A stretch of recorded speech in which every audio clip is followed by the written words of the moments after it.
अस्सलाम वालेकुम, मेरा नाम जाबिर है। ये जो सऊदी अरब और एसी टेक्नीशियन, ये जो मैंने सीरीज़ शुरू की है, इसका जो पहला पॉइंट था मेरा वो ये था कि सऊदी अरब में जाके एक एसी टेक्नीशियन जो है वो कौन कौन से वीज़े पे जा सकता है और क्या क्या काम वहाँ पे कर सकता है इन वीज़ों पे।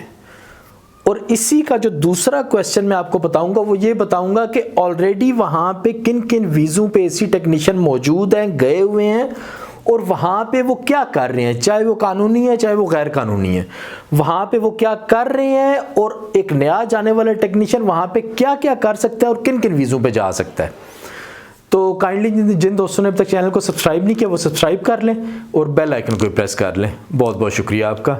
अच्छा, तो इस टॉपिक पे सबसे पहली चीज़ ये है कि वहाँ पे कौन कौन से वीज़ों पे आप जा सकते हैं। सऊदी अरब जाने के लिए ये जो टोटल बहुत ज़्यादा वीज़े हैं, लेकिन एसी टेक्नीशियन के लिए जो वीज़े हैं उनमें कंपनी के वीज़े होते हैं, बड़ी कंपनियां होती हैं, छोटी कंपनियां होती हैं, या इस्टेब्लिशमेंट होती हैं, मुसस्से उनको बोला जाता है। जो छोटी कंपनी होती है उसको मुसस्सा बोला जाता है या इस्टेब्लिशमेंट, और जो बड़ी कंपनी, बड़े जिसमें ज़्यादा एम्प्लॉयज़ होते हैं उनको कंपनी बोला जाता है।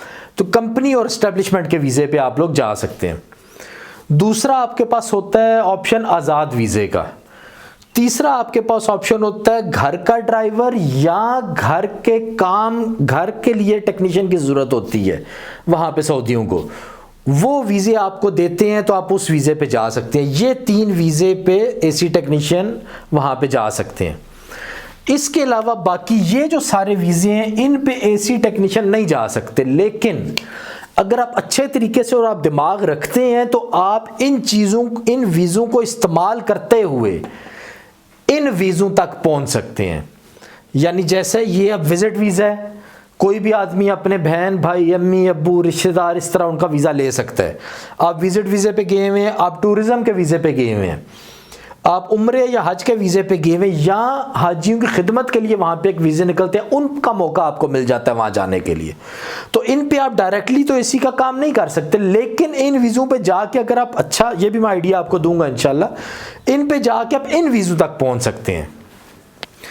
अच्छा, अगली बात यह है कि जोन सा बिल्कुल लीगल और 100% सही वीज़ा होता है वो सिर्फ एक ही होता है, वो ये वाला कंपनी और एस्टेब्लिशमेंट का वीज़ा। जो ये 2 वीज़े होते हैं, आज़ाद वीज़ा और घर के ड्राइवर और घर के टेक्नीशियन का वीज़ा, ये लीगली कानूनी तौर पे इनमें बहुत मसले मसाइल हैं, लेकिन बहुत सी दुनिया इस टाइम ज़्यादातर दुनिया जो है इस टाइम वो इन 2 वीज़ों के ऊपर वहाँ पे मौजूद है।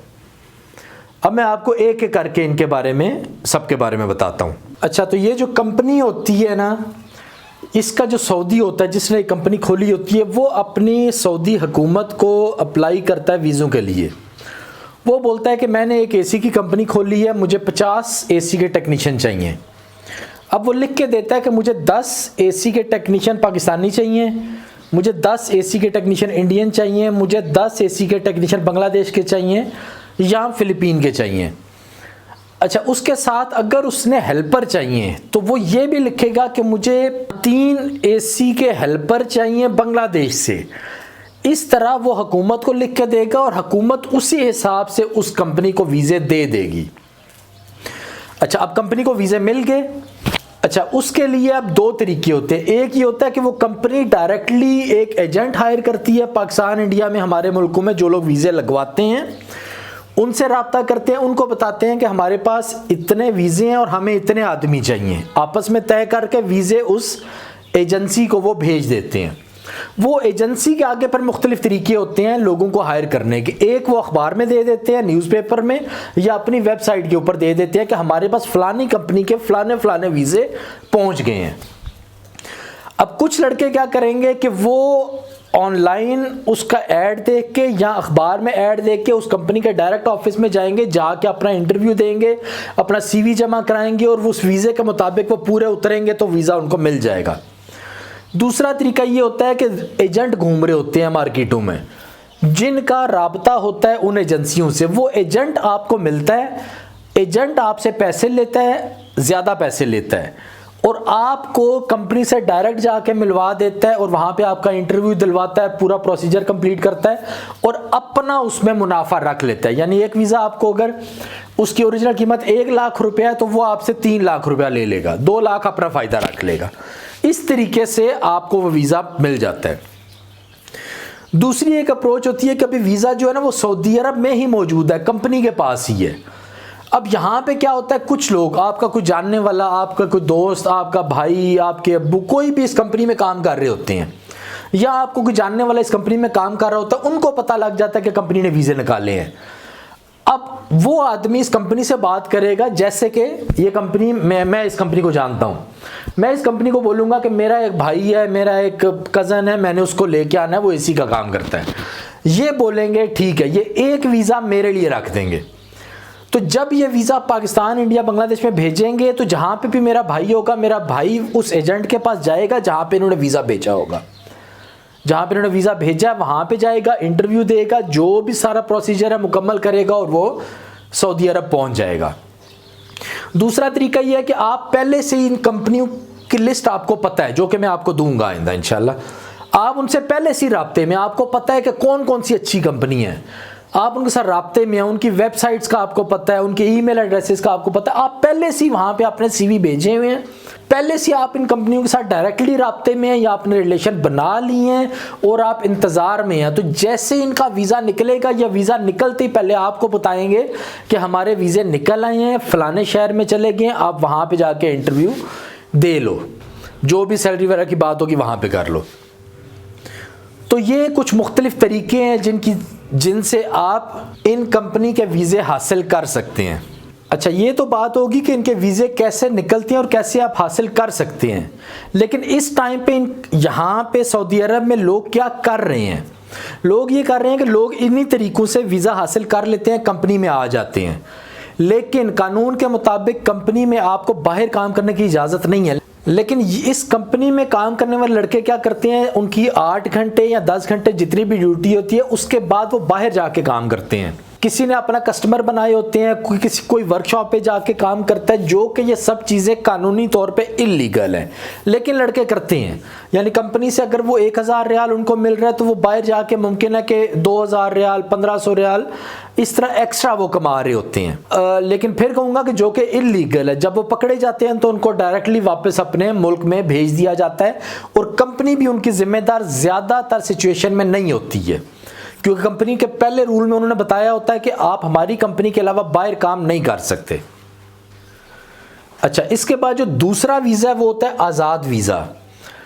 आज़ाद वीज़ा ये होता है कि सऊदी एक होता है, वो अपना एक कंपनी या अपनी एक एस्टेब्लिशमेंट कानून की नज़र में बनाता है, उसके पेपर जमा कराता है, सब कुछ बना के हुकूमत को अप्लाई करता है कि मुझे 5 वीज़े, 2 वीज़े, 4 वीज़े, जितने भी रिक्वायरमेंट है वो चाहिए। हुकूमत उसको वो वीज़े दे देती है इसी टेक्नीशियन के। वो उन वीज़ों को आगे 2 तरीके होते हैं, एक वाकई उसके पास कोई ना कोई काम होता है, कोई ना कोई शॉप होती है, वर्कशॉप होती है, कंपनी होती है, उसे लड़कों की ज़रूरत होती है, या वो क्या करता है कि वो सिर्फ वीज़े निकलवाता है आगे फ़ायदे में बेचने के लिए। यानी वीज़े की कीमत है 2000 रियाल, 2000 रियाल में वो एक एसी के टेक्नीशियन का वीज़ा निकालता है और फिर फ़र्ज़ कर लें मुझे बोलता है कि भी मेरे पास एक वीज़ा है जो कि मैं 6000 रियाल या 10,000 रियाल में बेचना चाहता हूँ।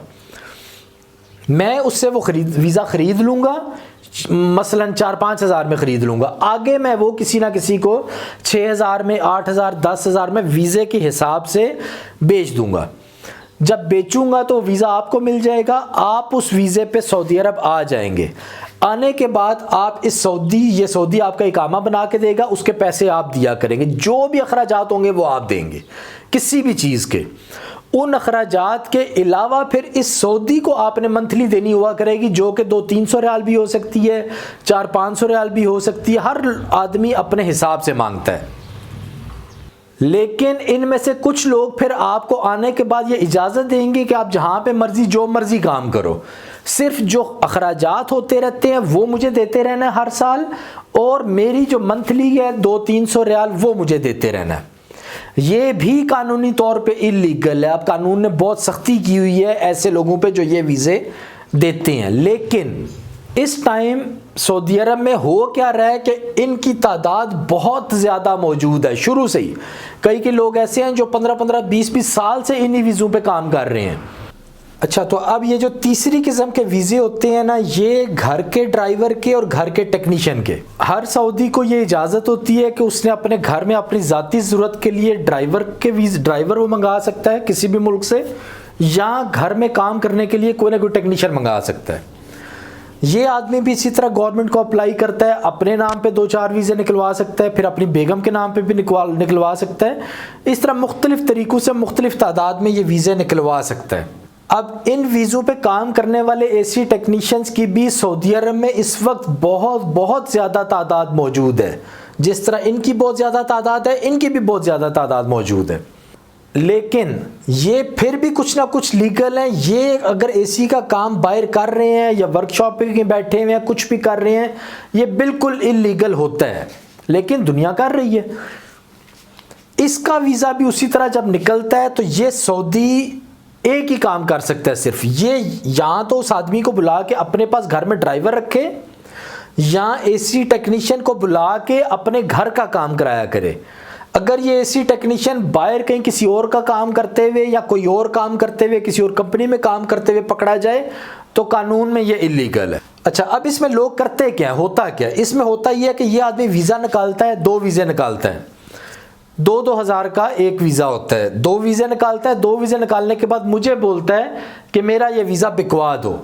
अब मैं क्या करूँगा, इससे 2000 में, इससे 5000 रियाल में मैं वीज़ा ले लूँगा, आगे 10,000 रियाल में, 7,000 रियाल में, 6,000 रियाल में मैं आगे किसी को बेच दूँगा।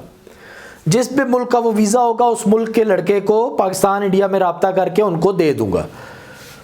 वो वहाँ से ये वीज़ा लगवा के सऊदी अरब में आ जाते हैं। आने के बाद ये भी लड़के इसी तरह बाहर ख़ुद से अपना काम ढूंढते हैं मुख्तलिफ़ तरीक़ों से।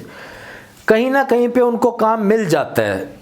किसी ने कोई अपनी शॉप खोल के बैठ जाता है, कोई कहीं पे जो पुराने लोग एडजस्ट हैं पाकिस्तानी इंडियन जिनका बड़े पैमाने पे काम है, उनके साथ काम शुरू कर देते हैं। कुछ लोगों ने क्या किया है, अपनी गाड़ियां लेके फिर वो घूम फिर के काम करते हैं। किसी ऐसा ऐसा कस्टमर बना लिए, 1-1, 2-2 कस्टमर बना लिए। हज के टाइम पे बड़े वहाँ पे एसी लगते हैं, वहाँ पे जाके काम कर लिए। यानी हर जगह पे ये लोग भी मौजूद हैं, बहुत बड़ी तादाद में मौजूद हैं। सिर्फ मसला कब बनता है, जब कभी कानून में सख्ती हो जाए और इनको पकड़ लिया जाए।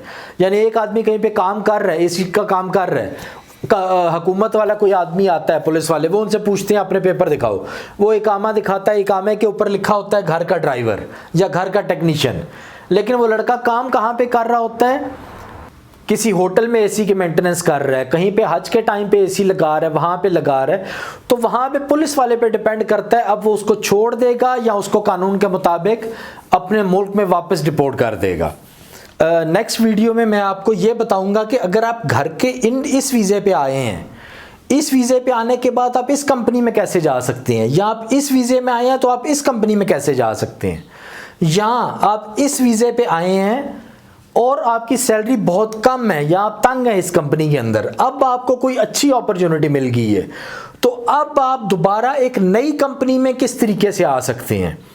लेकिन नई कंपनी में जब आना चाह रहे हैं तो नई कंपनी का वीज़ा मौजूद नहीं है। आप इस कंपनी से चले जाते हैं और जाने के बाद आपको ये दोनों वीज़े मिलते हैं। इन दोनों में से कोई एक वीज़ा आप लेके वापस एक और अच्छी कंपनी में आके किस तरह नौकरी कर सकते हैं, ये चीज़ें मैं आपको नेक्स्ट वीडियो में बताता हूँ। अभी तो आज के लिए इतना ही काफ़ी है। दुआओं में याद रखिएगा। अल्लाह हाफ़िज़।